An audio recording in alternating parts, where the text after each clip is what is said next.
तो आज की वीडियो काफ़ी इंपॉर्टेंट है, स्पेशली अगर आप एक फ़ोन लेने का प्लान करते हो। आप मार्केट में जाओगे, ऑनलाइन देखोगे, 25 से 40 हज़ार की रेंज में पहली चीज़ आपको टेलीफोटो कैमरा नहीं मिलेगा। हार्डली एक या दो फोन्स आपको मिल जाएंगे। अल्ट्रा वाइड एंगल कैमरा सिर्फ 8 मेगापिक्सल के हो चुके हैं। ये दो इंपॉर्टेंट कंसर्न्स हैं जो इस वीडियो में आज रेस करने वाला हूँ। एंड ऑब्वियसली एक क्वेश्चन है टू द स्मार्टफोन ब्रांड्स कि इतना डिफरेंस क्यों है। एक डेढ़ साल पहले हमें इतने बढ़िया टेलीफोटो वाले फोन्स मिलते थे, अल्ट्रा वाइड एंगल 12 मेगापिक्सल का होता था, कई फोन्स 50 मेगापिक्सल का देते थे, तो एकदम से चेंज क्यों आया है।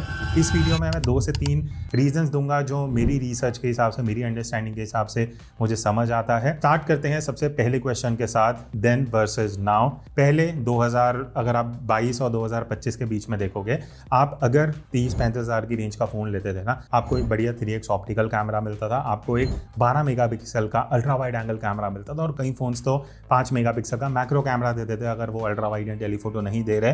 बट आज की अगर हम बात करें 2025 से 26 के बीच में, अगर आप जितने भी फोन्स देखोगे जो लॉन्च हो रहे हैं, पहली चीज टेलीफोटो कैमरा ऑलमोस्ट गायब हो चुके हैं। आप कोई भी फोन उठा के देख लो, आपको टेलीफोटो कैमरा मिलेगा ही नहीं, एक्सेप्ट फॉर 1 और 2 फोन्स जो मैं आगे जाके उसके नाम लूंगा कि कौन से फोन आपको इस रेंज में अब बढ़िया कैमरा अभी भी ऑप्शंस देते हैं।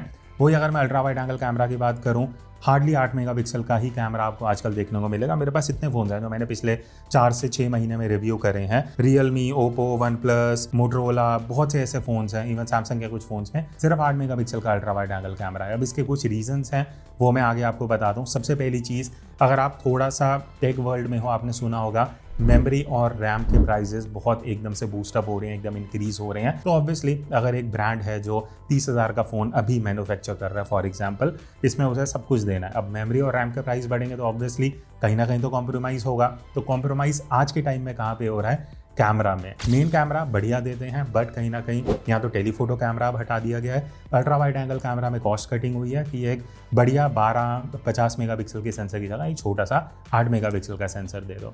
और इसका ये भी रीज़न है कि यार टेलीफोटो कैमरा जो होते हैं ना, वो एक्चुअली एक्सपेंसिव होते हैं। मेरी रिसर्च के हिसाब से आई थिंक 3 से 8 हज़ार के बीच में ये जो मिड रेंज वाले फ़ोन्स हैं ना, उसमें जो टेलीफोटो कैमरा होता है, ऑब्वियसली इसका एक एवरेज कॉस्ट 3 से 8 हज़ार के बीच में आता है। अब तो वो कहीं ना कहीं वहाँ पे कॉस्ट कटिंग करने के लिए टेलीफोटो कैमरा हटा दिया जाता है। नेक्स्ट पार्ट पे हम आते हैं कि ब्रांड्स का नॉर्मली अगर ब्रांड से आप बात करोगे या ब्रांड्स की आप कुछ एक्सप्लेनेशन सुनोगे, मोस्टली रिप्रेजेंटेटिव्स यही बोलते हैं, यू डोंट यूज़ इट वाला लॉजिक। अब उसका मतलब क्या है? या मे भी शायद इन्होंने कुछ सर्वे किया होगा कि भाई हम अल्ट्रा वाइड एंगल कैमरा इतना यूज़ नहीं करते हैं, टेलीफोटो कैमरा यूज़ नहीं करते। मुझे नहीं पता, आप कमेंट्स में बताना कि आप क्या टेलीफोटो एंड अल्ट्रा वाइड आपके लिए मैटर करता है जब आप अंडर 40,000 की रेंज का एक फ़ोन लेने जाते हो। बिकॉज मोस्टली यूज़र्स इंडिया में जो हैं, मोस्टली सर्विस में ही पता किया गया है कि सेल्फी ज़्यादा, कैमरा एक देखा जाता है, दूसरा जो प्राइमरी सेंसर है वो देखा जाता है।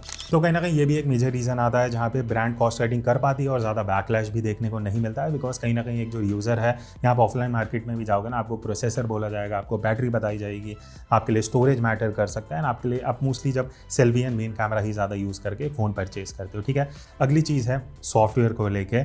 अब जितने भी फ़ोन्स आप देखोगे पिछले 1-1.5 साल से AI हर एक ब्रांड यूज़ कर रहा है। कोई भी ब्रांड नहीं है जो AI वर्ड यूज़ नहीं करता है। और AI मैं ये नहीं बोलूँगा यूज़फुल नहीं है, यूज़फुल है, बट उन यूज़र्स के लिए जो बहुत कैजुअली फ़ोटो लेते हैं। भाई किसी को फ़ोटो लेनी है, साथ में वो स्नो वाला इफेक्ट चाहिए या वो सारी चीज़ें चाहिए, तो आपको बहुत ऑलमोस्ट सारे फ़ोन्स आजकल दे देते हैं। बट अगर आप एक सीरियस क्रिएटर हो, आपको फ़ोटोज़ लेना पसंद है, आपको रिचनेस, रॉनेस फ़ोटोज़ में पसंद है, वो आपको AI में उतना बढ़िया नहीं मिलता है। बिकॉज आप हल्की सी भी फ़ोटो क्रॉप करोगे ना, आपको दिखने लग जाएगा कि टेक्सचर मिसिंग है, नॉइस ईजीली कैप्चर हो रही है।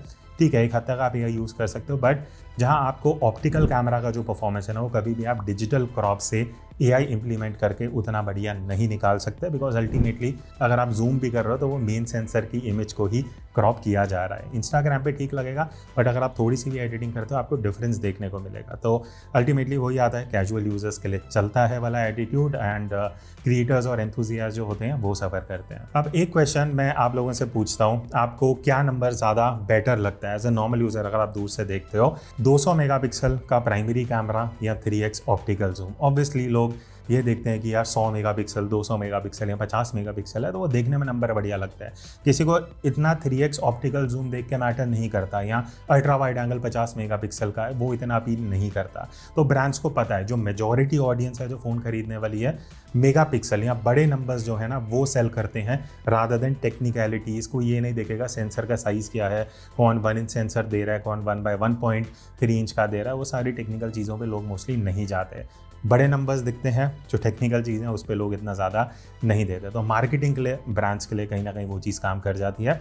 बाकी सबसे इम्पॉर्टेंट फैक्टर जो मुझे लगता है जो ब्रांड की तरफ से एक आइडिया रहता है बेसिकली, दैट इज़ कि जो यूज़र है ना उसको प्रीमियम पुश स्ट्रैटेजी में लेके जाना है। प्रीमियम पुश स्ट्रैटेजी क्या होती है? बेसिकली अगर एक यूज़र जो पिछले 1-2 साल से 20,000 का फ़ोन यूज़ कर रहा है, अब उसको 35 से 40,000 की रेंज में लेके जाना है। तो अगर आप बढ़िया फीचर्स 30,000 में देते रहोगे तो वो उतना अपग्रेड नहीं करेगा। तो होगा क्या, अब जो टेलीफोटो कैमरा है या 50 मेगापिक्सल का अल्ट्रा वाइड एंगल कैमरा है उसको 45,000, 50,000, 60,000 की रेंज में लेके जाएगा, ताकि जिसको वो टेक्निकल चीज़ें चाहिए, जिसको बढ़िया कैमरा चाहिए, तो अब वो 30,000, 25,000 की बजाय अब वो 50 से 60,000 रुपये खर्च करेगा। तो अल्टीमेटली ब्रांड का भी प्रॉफिट है, एंड यूज़र का लॉस है, बिकॉज अब आपको जेब से ज़्यादा पैसे देने पड़ते हैं, EMI पे ले रहे हो तो आपको इंस्टॉलमेंट ज़्यादा देनी पड़ती है। ठीक है, तो वो चीज़ है। अब आते हैं इस वीडियो के सबसे मतलब के सेगमेंट में जो आप लोगों के लिए यूज़फुल है, दैट इज़ अगर इतनी सारे इश्यूज़ हैं तो क्या अभी भी मार्केट में कुछ फ़ोन्स हैं जो लेने के लायक है। मैं आपको कुछ 4 से 5 बढ़िया ऑप्शंस बताता हूँ जो मुझे लगता है आज के टाइम में भी अप्रैल 2026 में आपको बढ़िया कैमरा दे रहे हैं अंडर 40,000 रुपीज़। सबसे पहला CMF Phone 2 Pro, ऑल्दो मेरे जितना मैं ऑनलाइन देख रहा था अब शायद अवेलेबल नहीं है, ऑफलाइन में शायद अवेलेबल हो सकता है। प्राइस इन्होंने बढ़ा दिया है, पीछे 16,000 तक हो गया था, अब 19-20,000 का मिल रहा है। बट आपको 8 मेगापिक्सल का ultra wide angle with 50 megapixel telephoto camera under 20,000 मिल रहा है, जो आज के टाइम में ऑलमोस्ट इम्पॉसिबल है। दूसरा ऑप्शन Nothing 4A, जिसको हमने काफ़ी यूज़ किया है, काफ़ी कंपेरिजन्स किए एंड आई थिंक अगर आप वर्सेटाइल कैमरा फ़ोन देख रहे हो ना, 8 मेगापिक्सल का अल्ट्रा वाइड है, ठीक है, वो एक ड्रॉबैक है, बट 50 मेगापिक्सल का टेलीफोटो कैमरा है। तो अगर आपके लिए टेलीफोटो कैमरा मैटर करता है, आप 30 से 32,000 की रेंज में हो, एक बढ़िया ऑप्शन है Nothing 4A, और ऑल ओवर बढ़िया फोटोज़ वीडियोस कैप्चर कर लेता है। एक फ़ोन जो काफ़ी पहले लॉन्च हुआ था Xiaomi का 14CV, उस प्राइस में मुझे अच्छा नहीं लगा था, बट अभी आई थिंक अराउंड 30,000 के आसपास आपको बढ़िया सेल में मिल रहा है। 12 मेगापिक्सल का अल्ट्रा वाइड एंगल सेंसर है, 50 मेगापिक्सल का टेलीफोटो कैमरा है। इस रेंज में अगेन टेक्निकली बहुत स्ट्रॉन्ग फ़ोन है। अगर आप फोटोज़ एंड वीडियोज़ लेना पसंद करते हो, then all time favourite Samsung S24 FE, 12 megapixel ultra wide angle sensor है, अच्छा खासा, बहुत बढ़िया ऑप्टिमाइज हो चुका है इतने सालों में। 8 मेगापिक्सल का टेलीफोटो कैमरा मिल जाता है, जो उतना बढ़िया परफॉर्मेंस नहीं देता, बट एटलीस्ट आपको एक बढ़िया सॉफ्टवेयर मिल जाता है। ऑलमोस्ट फ्लैगशिप जैसा परफॉर्मेंस है, डिपेंडिंग आपको सेल में 30 से 35,000 के बीच में इजीली मिल जाना चाहिए। फिर उसके बाद Vivo T4 Ultra, जो मैंने एटलीस्ट 1 साल तक इतना रेकमेंड करा है, जिसने भी लिया है उसको बढ़िया परफॉर्मेंस लगी है कैमरा की। अल्ट्रा वाइड 8 मेगापिक्सल है, बट 50 मेगापिक्सल टेलीफोटो कैमरा है, परफॉर्मेंस अल्टीमेट है एंड एक वर्सेटाइल कैमरा फोन अगर आप 30-35,000 में देख रहे हो, T4 Ultra is amazing. Moto H 60 Pro में इशूज़ हैं, बहुत सारे इशू हैं, मैंने पहले भी करा है, बट टेक्निकली स्ट्रॉन्ग है कि 50 मेगापिक्सल का अल्ट्रा वाइड एंगल है, 10 मेगापिक्सल का टेलीफोटो है। OnePlus की अगर मैं बात करूँ तो OnePlus 13R है, 50 megapixel ultra wide angle and 8 megapixel का टेलीफोटो कैमरा। तो अल्ट्रा वाइड अगर आपके लिए मैटर करता है ना, तो OnePlus 13R आज के टाइम में भी एक बहुत बढ़िया वैल्यू फॉर मनी फोन है। लास्ट में Realme GT7, 8 मेगापिक्सल का अल्ट्रा वाइड है, बट यहाँ भी 50 मेगापिक्सल का टेलीफोटो कैमरा है। डिपेंडिंग अगर आप एक ब्रांड स्पेसिफिक फोन देख रहे हो, ये कुछ जो मैंने ऑप्शंस बताए ना, आज के टाइम में भी बहुत बढ़िया वैल्यू फॉर मनी ऑप्शंस आपको देते हैं। अब हम आते हैं कि चेंज क्या हुआ है पिछले 1-1.5 साल में, जनरेशन वाइज भी अगर आप देखते हैं जो रिसेंटली फ़ोन लॉन्च हुए हैं, जैसे OnePlus Nord 6 की अगर मैं बात करूं, सिर्फ 8 मेगापिक्सल का ultra wide angle camera, no telephoto camera. मतलब अब इस रेंज में जब आप जाते हो ना, जब आप 40,000 हैं उससे ऊपर आप पे करते हो, आप एक्सपेक्ट करते हो यार 12 मेगापिक्सल अल्ट्रा वाइड होना चाहिए, टेलीफोटो होना चाहिए। OnePlus में दोनों चीज़ नहीं है, ठीक है, सिर्फ OnePlus ही नहीं है। नेक्स्ट मैं Realme की बात करता हूँ। Realme ने रिसेंटली 16 लॉन्च किया था, इसकी मैंने रील भी बनाई थी।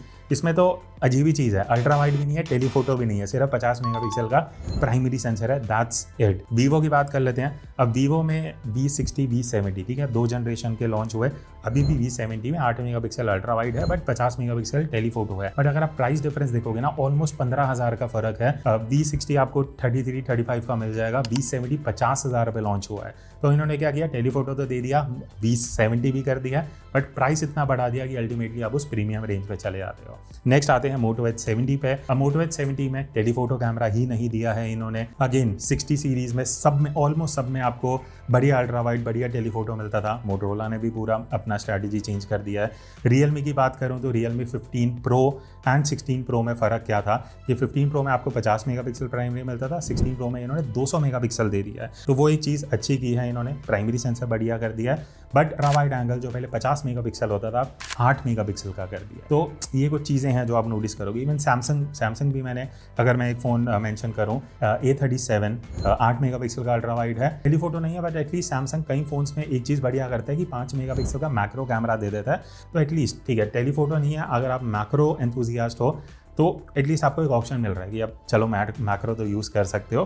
तो लास्ट में कंक्लूजन पे आते हैं। तो देखो, एक चीज़ तो सिंपल है, अगर आप आज के टाइम में 2026 में 25 से 40 हज़ार का बजट लेके चल रहे हो, जो रीसेंट लॉन्च हो रहे हैं ना phone, obviously may be RAM memory के प्राइजेस बढ़ रहे हैं, हो सकते हैं और भी हार्डवेयर कंपोनेंट्स के प्राइजेस बढ़ रहे हैं। तो उस वजह से अब आप एक डिसेंट कैमरा सेटअप लेने जाओगे ना, बढ़िया ultra wide and telephoto, at least 50 हज़ार आपको खर्च करने पड़ेंगे। उसके नीचे ये आपको बढ़िया कैमरा सेटअप नहीं मिलेगा। कुछ फ़ोन्स जो मैं आपको पहले मेंशन कर चुका हूँ वो आप कंसिडर कर सकते हो। Still a question to smartphone brands की भाई, जो पहले आप एटलीस्ट 30-35,000 की रेंज में बड़ी अल्ट्रा वाइड दे देते थे, एटलीस्ट वो तो अभी भी आप ट्राई कर सकते हो कि 12 मेगापिक्सल का अल्ट्रा वाइड एंगल सेंसर रहे। बाकी आपके कुछ सजेशंस है, कुछ फीडबैक है, कमेंट्स में ज़रूर बताना। एंड होपफुली ये वीडियो थोड़ी सी इन्फॉर्मेटिव बनाने का ट्राई करते हैं, इसलिए टाइम लगा, बिकॉज ये वीडियो का आइडिया ऑलमोस्ट 2 महीने पहले से था, बट अभी पूरा रिसर्च करा, पूरा वीडियो बनाया है। सो ऐसे किसी और टॉपिक पे भी अगर आपको वीडियो चाहिए, कमेंट्स में बता देना। मिलते हैं नेक्स्ट वीडियो में, तब तक take care and keep creating.